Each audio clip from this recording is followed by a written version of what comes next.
time for the best coverage of the top stories in sports. The Sports Wrap with Jason Page starts now. Indeed it does on this Thursday, and great to have you all with us across the U.S. and Canada. Oh, Canada. We got a lot to do over the next 60 minutes. We'll be joined by David Aardsma, former big league reliever, our closer.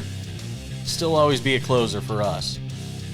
Get some thoughts with him on all things Major League Baseball. We'll get into the hockey playoffs as the Dallas Stars captured Game 1 of their NHL Western Conference Final Series. We'll also be joined by Jason Cole, talk about the tragic passing of Jim Irsay, the owner of the Indianapolis Colts. But we start things out in the NBA, and Sam Yarnell is here. I am without words to describe what we saw at Madison Square Garden on Wednesday night. I watched the game from start to finish. It looked like the Knicks had it all under control. Big lead in the second half. Big lead late in the second half. Up 14 with 2:40 to play. Everything looked comfortable. And then the Knicks forgot that basketball games are 48 minutes and not 45 minutes and 20 seconds. And the Indiana Pacers pull off one of the more remarkable comebacks you will see in any playoff game, in any era, in any basketball game, anything you will ever see, as they rally and get the remarkable overtime win over the Knicks 138-135. And Tyrese Halliburton writes his name, in the book of Knick villains, all-time Knick villains, with the bounce heard around the world to send the game into overtime, and then the rest sort of takes care of itself. Sam, what did you make of what we saw in the closing minutes and overtime of this game? All right, so I'm not going to lie to you. The first instant reaction, because I was watching it live, obviously, as we all were. My instant reaction when Halliburton hit that shot to send it to overtime, I was like, it's the Kawhi Leonard Raptors moment all over again. That was exactly what went through my head. It was like you could feel him, because at that point I thought it was a three, like I think about 98% of people watching. At that point, it was like you could see Tyrese Halliburton reach into the chest of Manhattan and pull their heart straight out, arteries and veins still attached. Kali Mal, it was like incredible Indiana Jones. Yeah. But Jason, from a Knicks perspective, as like the week I decide that the Knicks are going to be my team in the playoffs and I'm going to root for them on the way to the NBA Finals, Jalen Brunson, the clutch player of the year, has what is probably his least clutch performance all season long. I mean, down the stretch in that last 3 minutes, Jason, he was downright bad. And again, I was just telling myself they just got to get the ball to Brunson. He'll make the right decisions. He'll get a bucket when they need to. He'll put it away late. Don't have to worry. Just get the ball to Brunson. They get it to Brunson. He's in the corner, and he throws it away. Luckily, at that very moment, the Knicks were able to recover. But if they weren't, the Pacers easily win that game in regulation. Sam. So worrisome for me as a Knicks backer from the perspective of I was so confident in this team's clutch ability, and now Tyrese Halliburton is 11 for 12 on field goals to tie or go ahead in the last 2 minutes of a game this season. Sam, I mean, this guy might be just as clutch as Jalen. Sam, I hate to say this, but for the first time in this postseason, the rotations that Tom Thibodeau throws out there, this is going to be an issue. The Pacers like to play up-tempo, and the Knicks cannot play that style for 7 games or 6 games or however long this series goes, for 48 minutes a game, playing guys. And I know he got Brunson a little more rest in the third quarter of this game when the Knicks went on a run and Brunson was in some foul trouble and on the bench for a while. The Knicks went on like a 12-0 run. The Knicks cannot play 7 guys for all these minutes and think they're going to be able to win this series. And the fact of the matter is, Tom Thibodeau is not going to change the way he's coaching. And I hate to agree with the guys from inside the NBA who also said this last night. Unless something drastic changes in terms of the number of guys that Tom Thibodeau is willing to play to give these guys a rest, playing at this tempo, I don't know how the Knicks survive 6 or 7 games against a Pacers team that goes much deeper. So I look so upset while you were on that nice, beautiful little soliloquy there. Because you're right. Like, you're exactly right. That's why it's so upsetting. It's so upsetting because along with so many people, along with the hearts of America, like, I think it's safe to say that the Knicks in this Final Four of the NBA are America's team. And you take that, Jason, and you just crumble to the same thing that they crumble to every year. And despite you and I sitting here for the last 2 weeks telling ourselves, oh, well, hey, they've got a rest advantage going into this season. And oh, well, hey, they got injured at the right time this year and they got rested going into the stretch run of the season and down into the playoffs. And they had that rest advantage against teams. So the Thibodeau coaching style isn't going to matter. And here we are after game one of the Eastern Conference Finals, having the same discussion that you and I have had for three NBA postseasons straight now, where Tom Thibodeau has done the same thing with three very slightly different rosters, this one of which has by far been the best, right?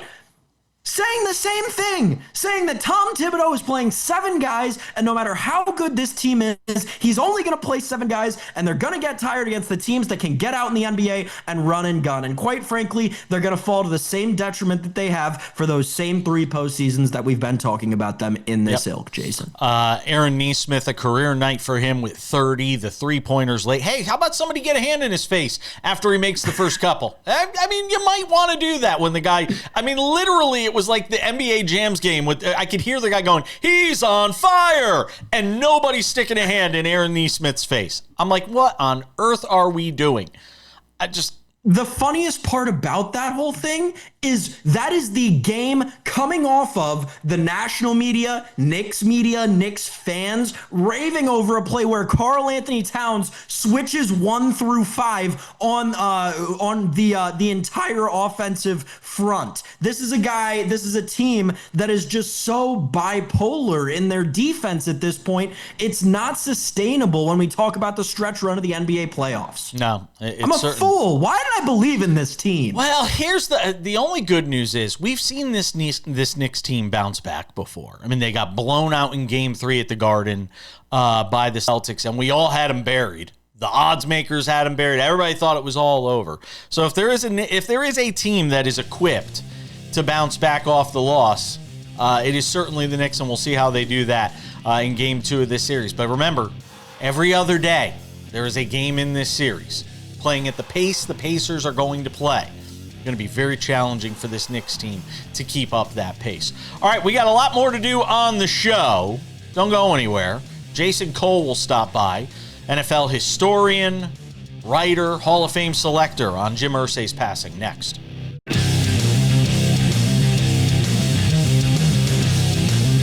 Welcome back to the show. We were all shocked to learn of the passing of longtime Colts owner and CEO Jim Irsay on Wednesday night. As soon as I heard the news, I thought of this guy. I said, we got to get Jason Cole on the show. An NFL historian, a Hall of Fame selector, somebody who's been around the game a long time, and gives us a few minutes on the show. I mean, look, you've been around the sport as long as anybody. You know all the players, and by players, I mean people involved with the sport, not actual players. I'm sure you've had plenty of interactions around a guy like Jim Irsay over the course of your long tenure covering the sport.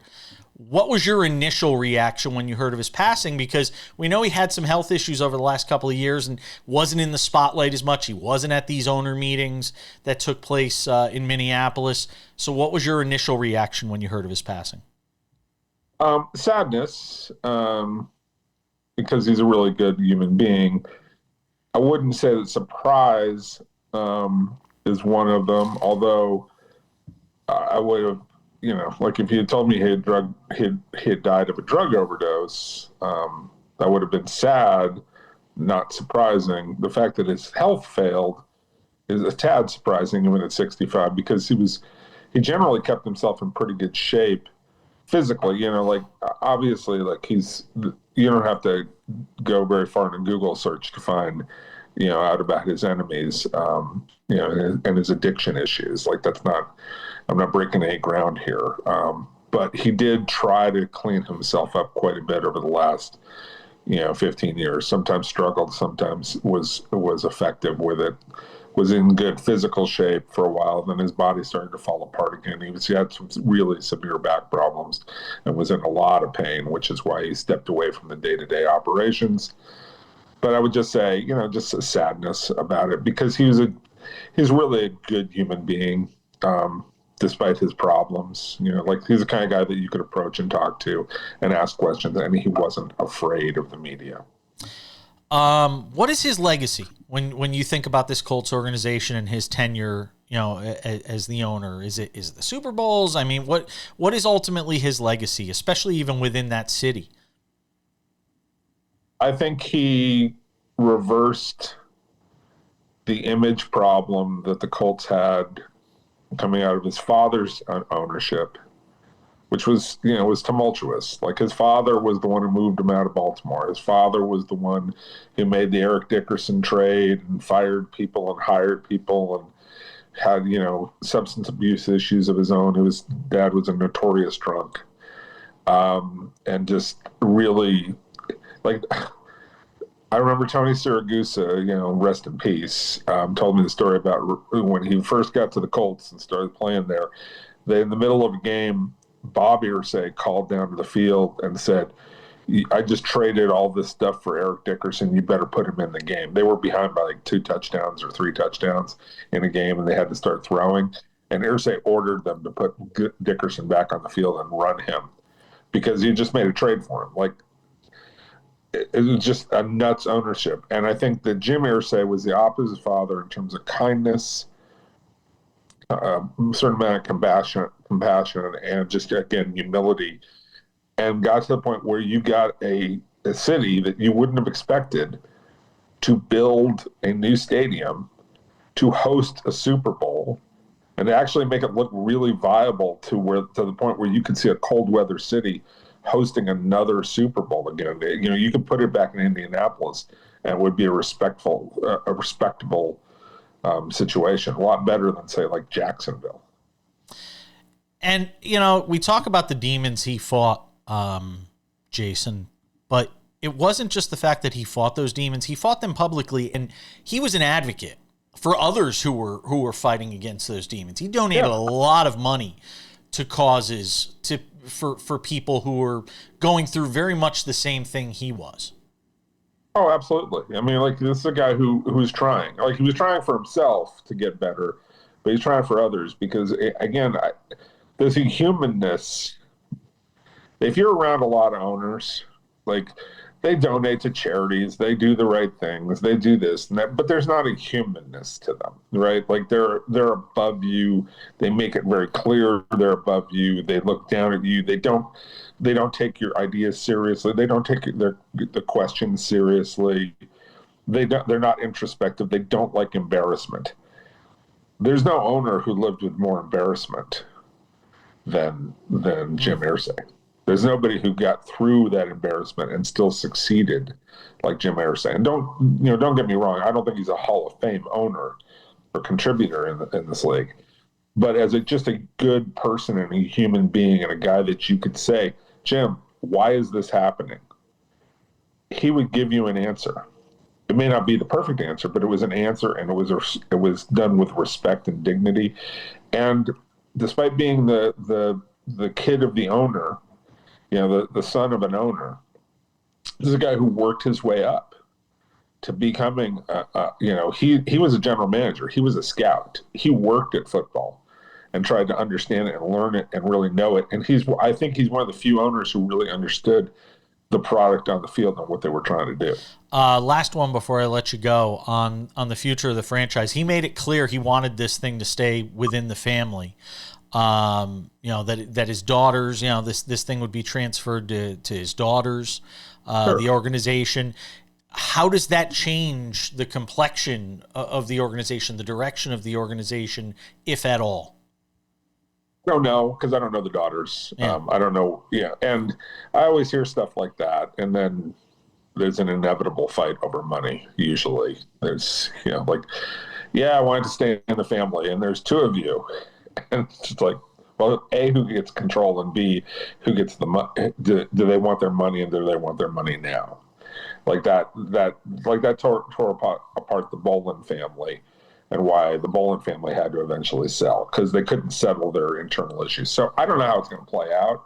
I have no idea. I don't know how the sisters work. I don't know how they cooperate. Hopefully they keep it in the family, and hopefully they keep it from being tumultuous and being threats of moving the team or anything silly like that. But look, it's a valuable commodity. I mean, you're talking about something that's worth $6-7 billion. There's going to be a lot of people lining up to buy it if they make it available. Jason Cole's a Hall of Fame selector, longtime NFL writer, a historian of the game. I always appreciate you, my friend, especially when it comes to talking about stories like this and providing some perspective for us. Thank you as always. Anytime. Be good. We're coming back. We got more to do on this Thursday edition of the show. David Aardsma drops by, former MLB pitcher, our closer. Get into some things with him. Don't go anywhere. Lots more to do.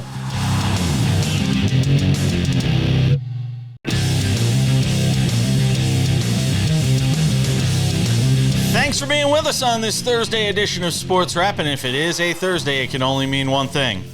We're talking Major League Baseball with this guy, David Aardsma, former big league reliever, Sirius XM MLB radio host. No Sam. No Sam. My light's like tweaking out on me. Your light is tweaking out? Yeah, I feel like I'm still back in Vegas. You feel like you're still at, what is it, EDM? Is that what it's called? EDC. EDC? I don't know. I'm not cool enough. I live in Vegas and I didn't go. I know. I was it's funny. Where I live, I got to tell this story now. Where I live, there's a woman in the complex that we live in who put a thing out in the community posting where we live, and she's like, if anybody's still recovering from EDC, I have this stuff that you can take and it'll make you feel better and recover quicker. And I'm like, oh jeez. I was like, it was that kind of thing, huh? I was like, wow, what was David up to for 2 nights? Or did he sleep at all for 2 days at EDC? I don't know. I got 1 night of sleep. Okay. 1 night of sleep. Fair enough. Friday to Saturday is a blur. It's good to see you while you were out here. Let's talk some baseball and start with the Brandon Hyde firing in Baltimore. Is it just again, much like in Pittsburgh, obviously a different situation, a much more talented team in Baltimore, or Colorado, a much more talented team in Baltimore. Is it rearranging the deck chairs on the Titanic, or could a different voice in this case help? A different voice is going to help. It's really interesting. It is not Brandon Hyde's fault. This is not Brandon Hyde's fault. But I say this, and a lot of people know going into the offseason, did they make this team better? No. Was this team going to be worse? Yes. Was this team supposed to be a 16-32? No. So I give Brandon Hyde the problem was his team went from 500 to 16-32. And that's on him. That's 100% on him. Mike Elias has set this team up to be a 500 ball club, even though they were one of the best teams in baseball last year. Should have gone deep into the playoffs, didn't. They were young. We can give them as many excuses as possible. But he set this team up for failure as a 500 ball club. Hyde was there to watch the rest. They need a new voice. They are young. There should be energy in that clubhouse. And yes, they were not built to win the AL East this year, but they were built to at least be 500 competitive. We thought they were going to be competitive with the Blue Jays and Red Sox at the very least. But maybe the Yankees were that, head a little bit above everybody else. But we thought they were going to be a lot more competitive than this. Was the idea to be a 500 team and then get to the deadline and then potentially make moves that could get them over the hump and make them a wild card team? Or was it, let's just see what we have with this group this year? At this point, who knows? Yeah. They've got so many prospects. We've all been sitting here watching with our hands and saying, yeah, where's Kobe Mayo? Where's Kobe Mayo? I still haven't seen Kobe Mayo. Yeah, I don't know. He's got so many prospects, so many players that they're all sitting there biding their time, waiting, playing great baseball in the minors, that it would make sense if he waited a little bit and be 500. But in the AL East, the beast of the East, you don't want to be sitting back too long, especially with some of the moves the Red Sox made later in the offseason. You know there's going to be great teams. You know your right fielder who hit, 40-some home runs, goes to Toronto, so you have to assume that team's going to get better. You can't just sit back in the AL East and expect to be around by the deadline. That's not the division to do that, and it seems like he is. Are the Tigers right now is the best team in Major League Baseball? Is this sustainable? What we've seen of them through the first 45 games, whatever it is here, at this point in the season. I watched them yesterday against the Cardinals, and I mean, they just nickel and dimed them to death late in that game. They're getting starting pitching now. It's no longer this sort of, hey, starter by committee and just kind of get through a few innings and then go to the bullpen. What do you see when you see Detroit? Is this a World Series contender right now? World Series contender? I mean, why not? Hey, power rankings have them as number one. Okay. They're a good team. They're playing great baseball. They're top 5 ERA, top 5 OPS. Are you saying they're like the Cleveland Cavaliers, that they're built well for the regular season and not the playoffs? I mean, I don't know. I mean, they got a guy in Skubal. Well. You're going to have to face Skubal at least 2 or 3 times in a postseason, in a 7-game series. I mean, who is just being Terry Skubal again? And it's a great baseball team. It's fun. It's an incredible story. If I'm sitting back and I'm one of the top teams in baseball, am I necessarily scared to play Detroit? No, by no means. But they're playing with everybody, and I guess that's what matters. And when you're going through a season, 162, and you can beat everybody, you win every series, you're 2 out of 3, that ends up being an incredible team and an incredible season. Now, do I sit back and think, God, I'm really scared of this roster in a best of 7? No. Do I want to play them? No. Because you never know what's going to happen. This is the standard AL Central type of team with the Guardians they've had for years. Back when they were the Indians too, they are going to play tough baseball. But when I'm facing this lineup, I'm not scared of a whole lot of guys. I'm scared of them collectively and playing incredible baseball together. That's what it looks like. It's not that one guy in that lineup. I'm like, I cannot face this guy. It's everybody. Yeah, Dylan Dingler's been a nice little surprise for them at the bottom of the order. Javier Baez. Yeah. Javi Baez. I will own this. Been stunning. I will own it. We all have to own it. We all thought he was done.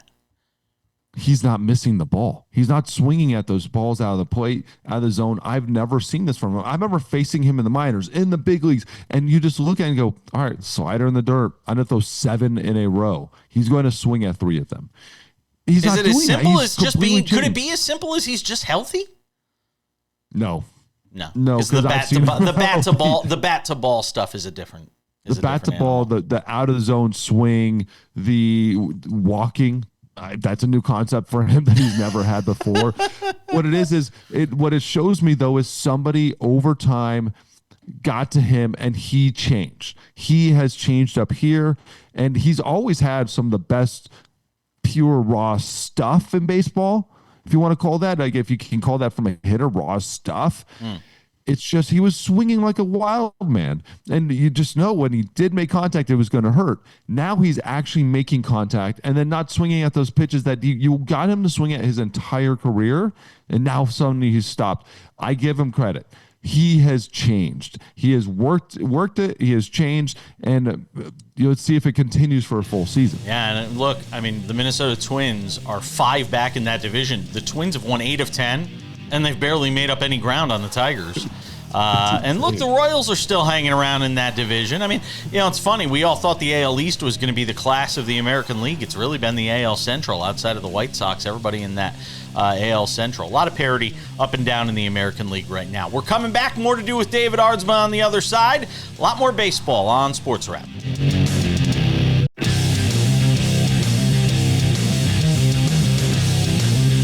Coming up in 10 minutes, some hockey. Stanley Cup playoffs. Dallas, a barrage of goals in the third period to defeat the Edmonton Oilers in Game 1 of the Western Conference Finals on Wednesday night. But we continue the baseball conversation right now with David Aardsma, former big league reliever, our closer, hanging out with us. Why did Jared Jones wait so long to decide to have surgery? It's a tough choice. It's a very tough choice because when they went in to take the initial MRI, it wasn't fully torn. And that's the problem. That's hard. It's a tough decision. I did the same exact thing before I got my Tommy John. It went in. It wasn't fully torn. Wasn't fully, it didn't pop, and he wasn't pitching. And there's a giant pop, and you just know walking off. It tore a little bit, and it's tough when you're sitting there with the doctor or the team doctors, and they say, "Man, there's guys that pitch like this." And that's what you hear. There's pitchers that pitch with exactly what you have and are incredibly successful. I throw 100 miles an hour and can get everybody out. You'd never know. And surgery, no matter who it is, it's not 100%. Recovery's been a lot better than ever, but it's not 100%. So what they tell you is, do you want to take that chance right now, or do you want to wait and see in 2 months how it feels? And he said, let's wait. It was obviously, I believe, spring training when he first suffered it and had the strain in the elbow. And eventually when he started playing catch, he got up to 100 feet and he felt the same exact feeling. And when you feel that again, then it's time, because then it starts pulling back. It's a little bit more. And I believe he had the surgery with Dr. Meister on Wednesday. It's the waiting game. I did the same thing. I went through rehab games. I went through trying to throw bullpens, and my last bullpen, the balls couldn't even get to home plate. And I said, I'm done. Let's talk about a couple of other pitching situations.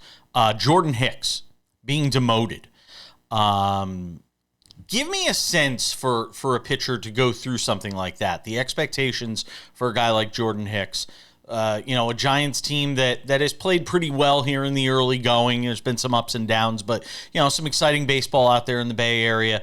And you don't get to be a part of it because you're struggling and maybe even holding back the team. From the mental standpoint, let alone the physical, what Jordan Hicks is going through right now.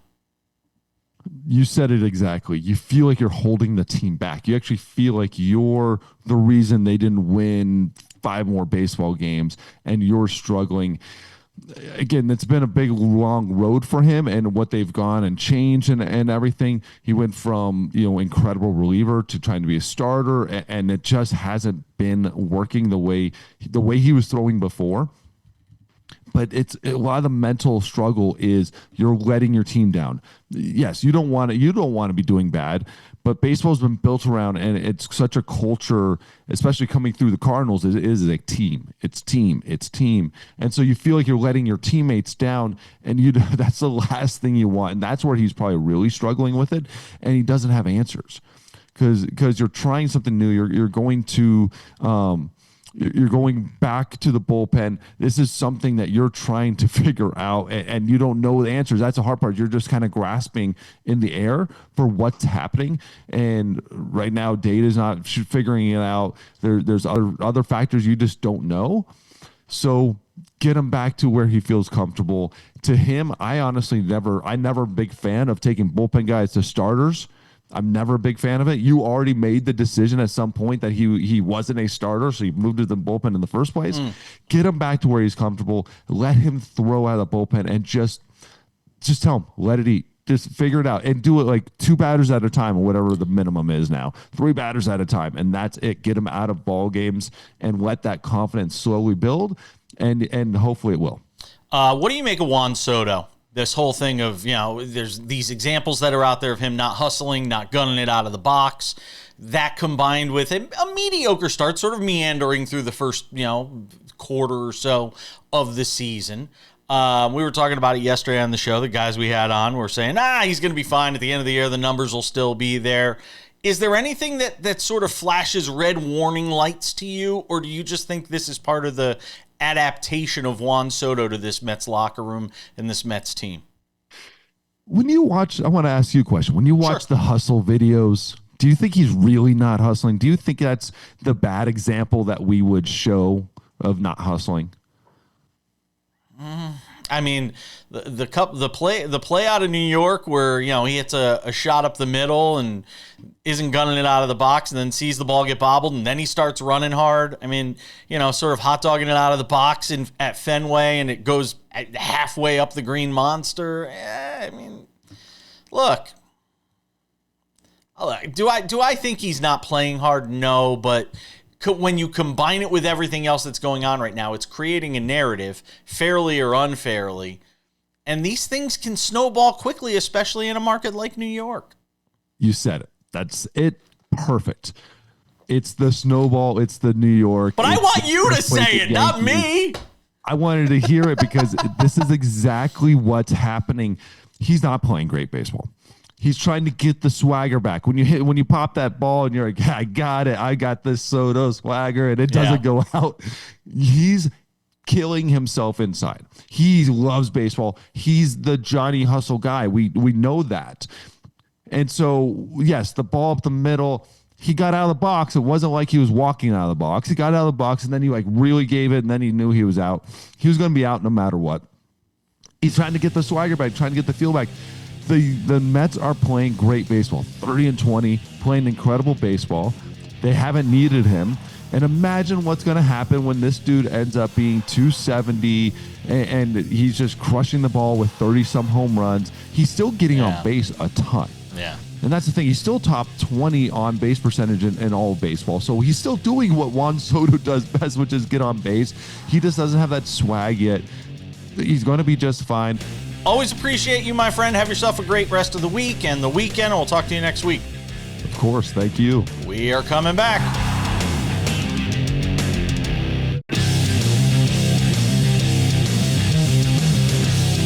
Coming up in 10 minutes, we wrap it up with some odds and ends.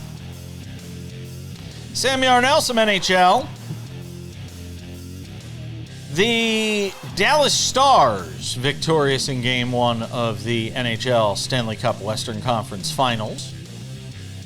A 5-goal third period en route to a 6-3 win on Wednesday night.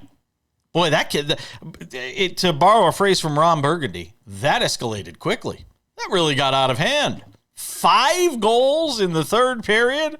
And Dallas gets the win in Game 1.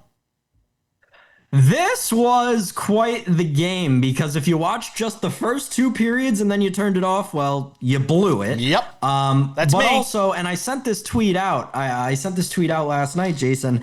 It was like 6 minutes into the third period, or maybe not 6 minutes into the third period. Maybe it was like 7 or 8 minutes into the third period. But there was a 6-minute stretch of time, of game time, where it just felt like the Oilers season was unraveling in front of them. It was like penalty, power play goal, penalty, power play goal, penalty, power play goal, 3 in a row in, I'm not kidding. You can go look at the game log. It's like a 6-minute stretch where it's 3 penalties and 3 concurrent power play goals. It was like the Oilers just lost all hope in the dressing room in the second intermission. I have no idea what happened. And Jason, to the point of the great Dennis Bernstein, who we have on the show very frequently, Stuart Skinner is, well, I'll use different words than Dennis does, but he's maybe the most interesting goalie in these NHL playoffs. A note from my friend Curtis Hirsch. He tweeted this out last night. In 6 playoff games,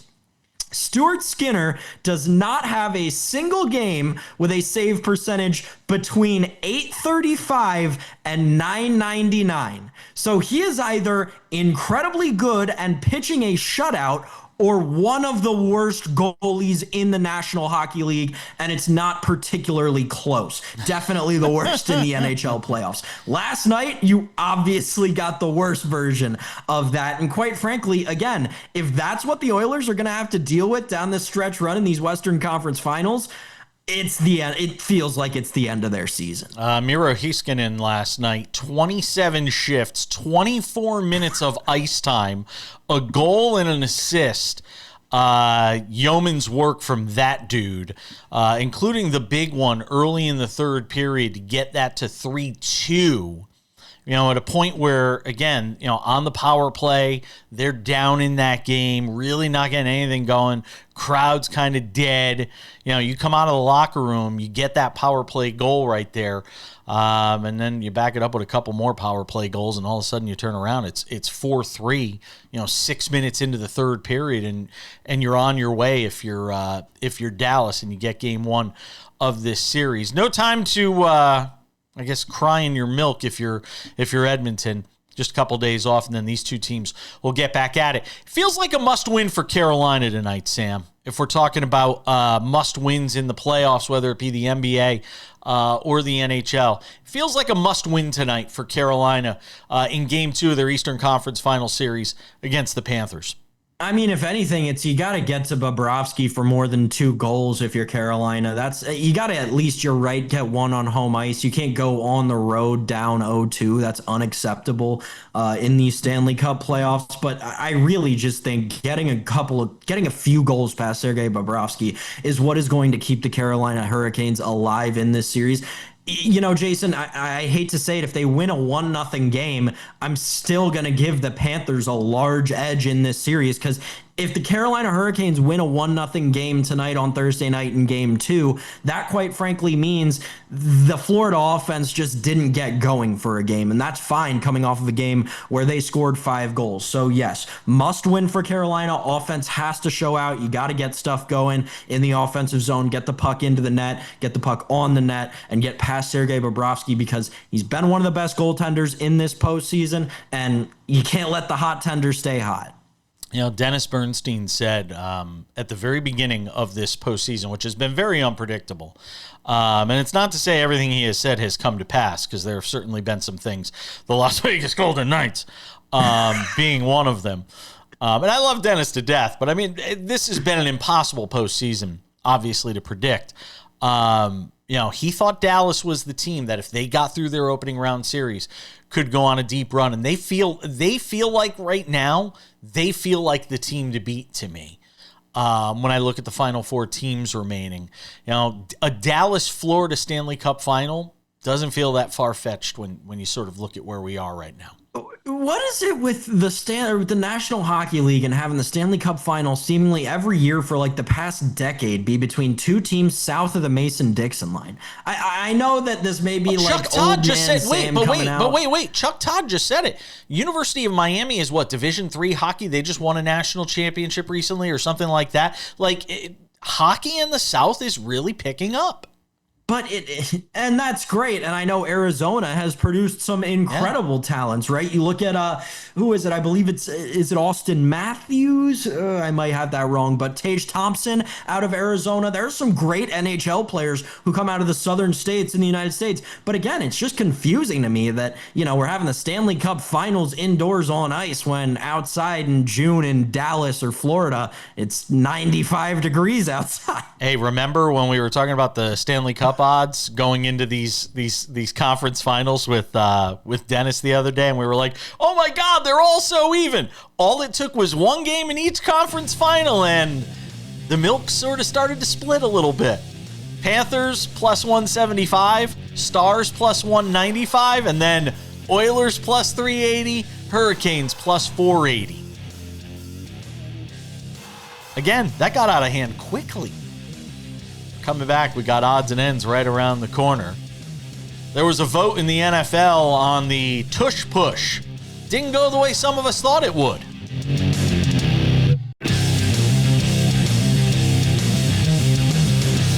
Just about time to put the wraps on this baby for a Thursday. Don't forget Friday's show.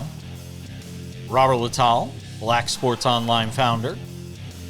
Tino Patino, talking NASCAR. Coke 600. Coca-Cola 600. We got the Indy 500 this weekend as well, previewing both of those. A couple of reminders for you as we approach the end of this Thursday show. First of all, Sports Wrap with Jason Page, the podcast, available on all your favorite podcasting platforms. If you have not subscribed, what are you waiting for? Do it right now. Apple Podcasts, YouTube Podcasts, Spotify, iHeartRadio, TuneIn, Odyssey, Amazon, you name it, we're on all of them. Go and subscribe. You can listen to this show if you don't have the time to watch us on your way to work, airplane, the train, while you're in the shower, while you're in bed, on the treadmill, wherever you may be. Make sure to catch up with us and listen to the show. You can also watch the show on Spotify as well as on YouTube, our new YouTube channel, the Sports Wrap with Jason Page YouTube channel. Go and subscribe to that. We also have Sports Wrap Shorts there, where you can watch clips from the show, sometimes clips not from the show. Sports Wrap Shorts are clips sometimes from the show and sometimes clips from things that happen after the show's already been done. There's news breaking all the time. We are here to help talk about it when it does break. Sports Wrap shorts available on our Sports Wrap with Jason Page YouTube channel. Without any further delay, ladies and gentlemen, time for some odds and ends. There was other news from the NFL yesterday, and it was big news. The tush push will remain in the NFL, it looks like, for the 2025 season after owners, well, they voted to keep it. 22-10 was the vote as it related to banning the tush push. 22 saying yes, ban it. 10 saying no. They needed 2 more votes in order for the measure to pass. They did not get them. It was reportedly a rather contentious meeting amongst owners, with Jason Kelsey being involved. Jeffrey Lurie went on a rant. You had owners going back and forth. Terry Pagula was in there spouting off as well. And Sam Yarnell, looks like we have at least another year of the tush push. And if you're listening to us in the shower, as Jason Page alluded to, don't forget to wash that little space between your toes. People always forget to wash that, and it's disgusting. Make sure you wash that. All right, so the tush push. Yeah. I'm happy they did not ban the tush push for a couple of reasons. I hate the tush push. I speak about it every week on the show during football season, how I don't think it's fair play, how I don't think the NFL even understands why it's not a fair play, and that I think the people voting on it, quite frankly, wouldn't even be able to understand why it's not a fair play. All of that said, I'm very glad that they did not ban the tush push. The first reason is because they were looking to ban it again, or they've gotten the closest now to banning it as they have in the past few off seasons, the year after the Philadelphia Eagles won the Super Bowl. Now, as much as we can pretend player safety, this and that, and I do believe that there is some degree of that is involved in this, it looks like a cop-out. The general optics of it are cop-out, are this team won the Super Bowl because they are better at doing this one thing than everybody else, which may be bending the rules the way we've seen dynasties do for so many years, so many generations, so many eons in the NFL. And now we're going to change the rule in a jerk reaction the offseason after they win it. That didn't sit right with me, quite frankly, as a general football fan, whether or not the push worked or didn't work against my team. The second reason, and frankly the more important reason from a football perspective, is the wording of the rule that they were actually proposing to change. And I don't think anybody besides, maybe a few dozen of us people who care way too much about, that stupid piece of pigskin right there, actually went through and read the rule. What the proposition was to ban contact between offensive players at any point during the play. Not within, however long of the snap, not directly following the snap, as it had been postulated at certain points throughout this whole kind of reckoning experience. No, the verbiage in the article would have made it so that there was no contact permitted throughout the entire play. Now, I personally like it when my running back is getting stood up by 3 defenders 15 yards downfield, and here comes the bus of 5 offensive linemen ready to push him an extra 3 yards and maybe get closer to that first down marker. It's a part of football to me. That's not to say that the tush push isn't. The tush push is just a part of football that I happen to like significantly less. At the end of the day, they weren't looking to just change the tush push. They were looking to change a lot of what we see on offense every single game. And Jason, I'm glad that they decided not to. Well, there will be more studying of it. I still think eventually it does get banned, because when you get that close to it, it's just a matter of winning over a couple Semantics. more. Yeah, it's just a matter of winning over a couple of more hearts and minds as far as the owners are concerned, and they'll get to that number that they need to eventually, and that tush push will eventually wind up going by the wayside, but it will not for the 2025 season, as it doesn't appear there'll be any more votes to take that or eliminate it from the game. All right. Sam had his say on the tush push. And that's it. We're out of time. We got to go. Thanks, Sam. Appreciate you hanging out with us today. I didn't expect to spend the entire odds and ends talking about the tush push, but we did because Sam had a lot to say about it. Jason Kelsey said he would come back tomorrow if like every play he ran was the tush push. Thank you to our guests, Jason Cole. Thank you to our other guest, David Aardsma. I'm Jason Page. We'll see you back here tomorrow.